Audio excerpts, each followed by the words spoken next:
All right, so this would be my third video in a series about antiderivatives. I'll take a minute to complain about my camera. The reason why there is a third video is because I have to make the videos pretty short, like 15 or 20 minutes. Because for some reason, I don't know why, if I make a video more than about 20 minutes, then the audio just cuts off at the end of it. And then I spend all the time making the video just for it to be worthless. All right, so that's why I make the videos the way that I do. Anyway, so this problem I had wanted to fit into the last one. I was afraid there wasn't enough time, so here we are. Now, it is like this one, which you would have seen in the last video if you watched it. It's the same kind of thing, okay?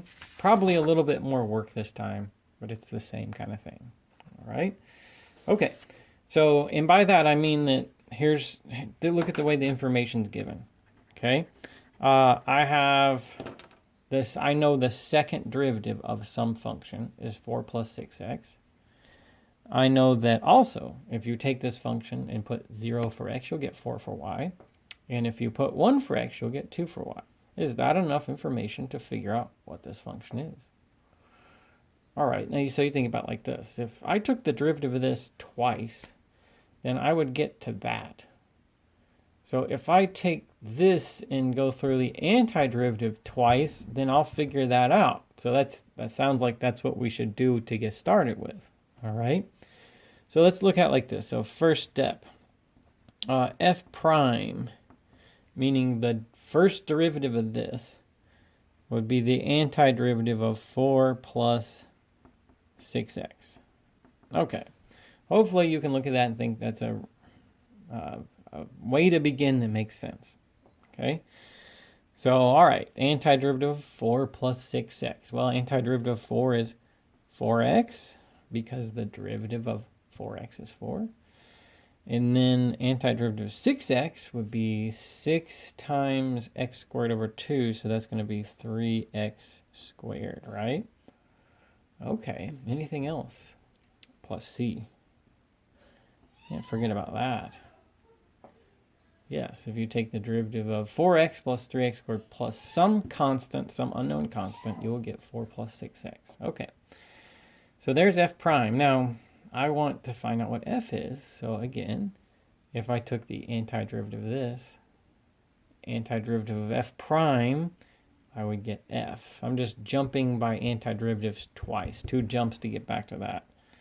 So, okay, my second step is to say, well, f of x, this function here that you're trying to find based on this information would be the antiderivative of 4x plus 3x squared plus some constant c dx, the antiderivative of this with respect to x.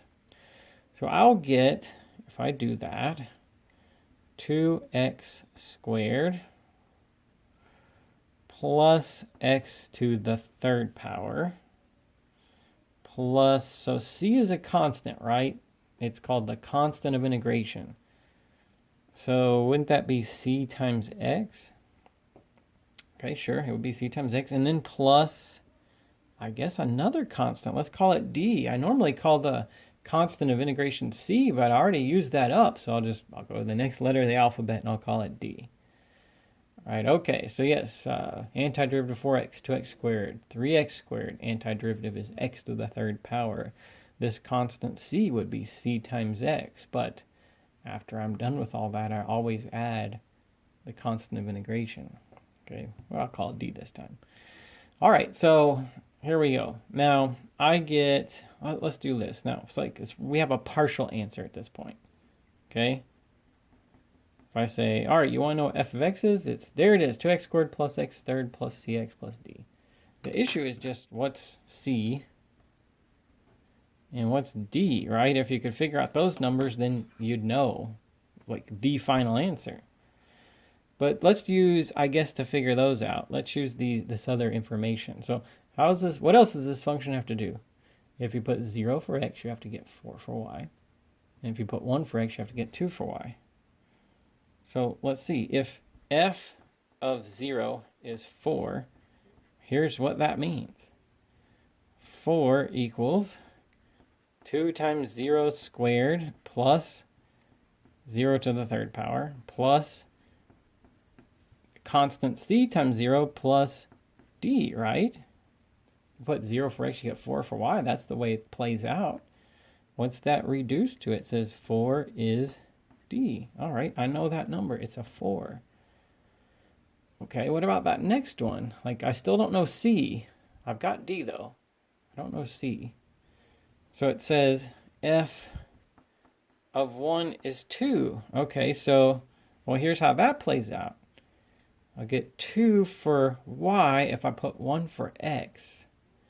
So that'd be 2 times 1 squared plus 1 to the third power plus what is an unknown constant c times 1 plus d, which I now know to be 4, right?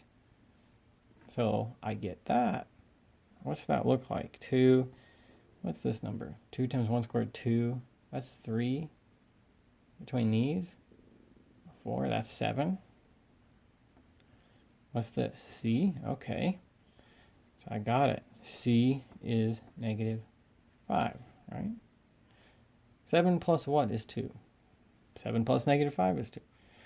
All right, now I got my answer. What's the function that if you take its second derivative, you'll get that, and if you put 0 for x, you'll get 4 for y, and if you put 1 for x, you'll get 2 for y. That function that does these three things is like so. F of x is, where did I have it? 2x squared plus x to the third power plus, okay, what was c? Negative 5, okay. Negative 5x plus d, which was 4. Okay. So there I had, because I had to do two antiderivatives, I had two constants that I had to incorporate into my work. All right. Okay, so there's our second initial value problem, where information is given that allows us to find the constants of integration. All right, so let's do one last one for this initial lesson on antiderivatives. Here, so I just give you a true-false question. True-false. Is the antiderivative of x times e to the 2x, is it 1/2 x e to 2x minus 1/4 e to x plus c? True or false? It either is or it isn't, right?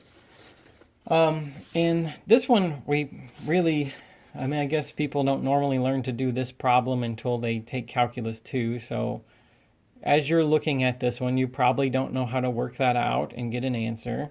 So it's not like you could do this one by just working it and then seeing if that's the answer you got. All right, so you can't do it like that.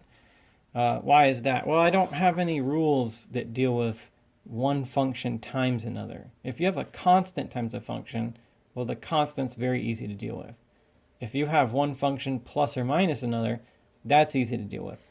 But quotients and products are harder to deal with, and in Calculus 1, we usually don't address them, okay? So, but how about this? Here's another way that you could do this. Isn't it true that we could check the answer to any problem? These are antiderivatives after all. So if I say, like when I did this one, this was from my first video.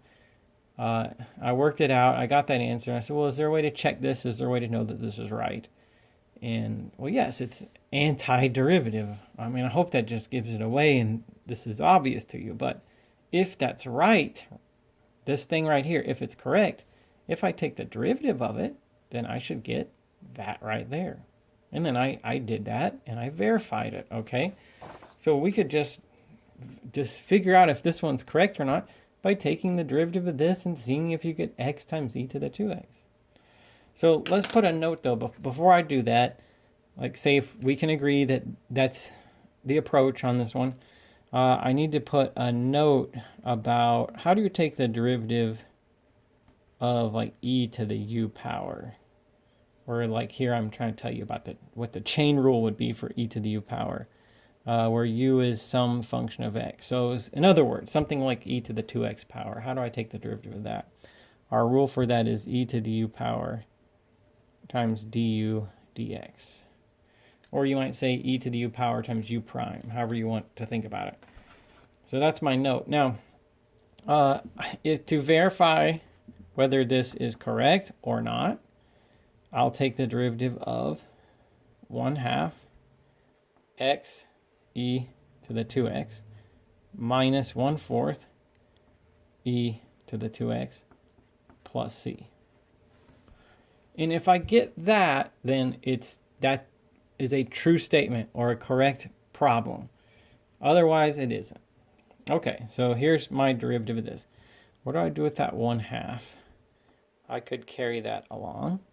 But what's the derivative of x times e to the 2x? Well, I would use the product rule for that.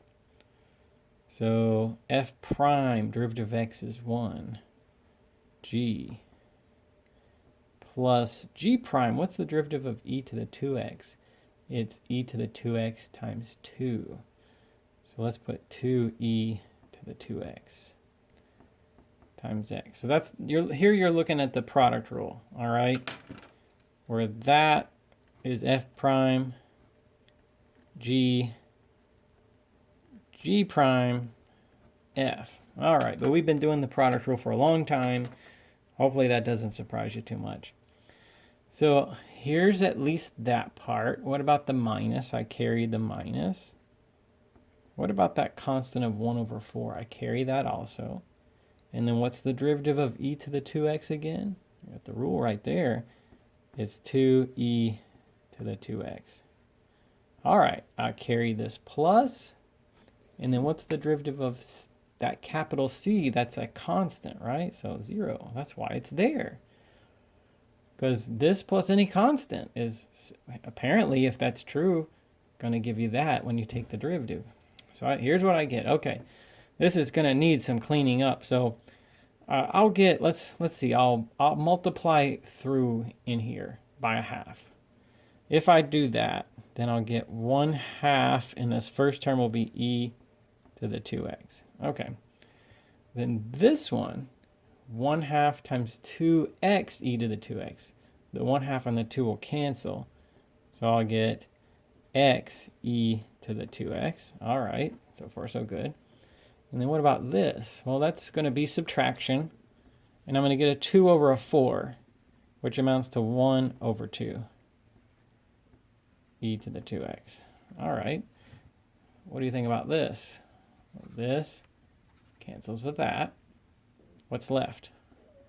X e to the 2x. Okay. Yes, so it worked, right? If this was correct, then the derivative of this would be that. And it turns out it is. So let's say our statement about this. See this problem here with that answer given? Well, it has been proven to be true, right? Checked it. I checked it. That's all I did is checked it. We could do that on any problem.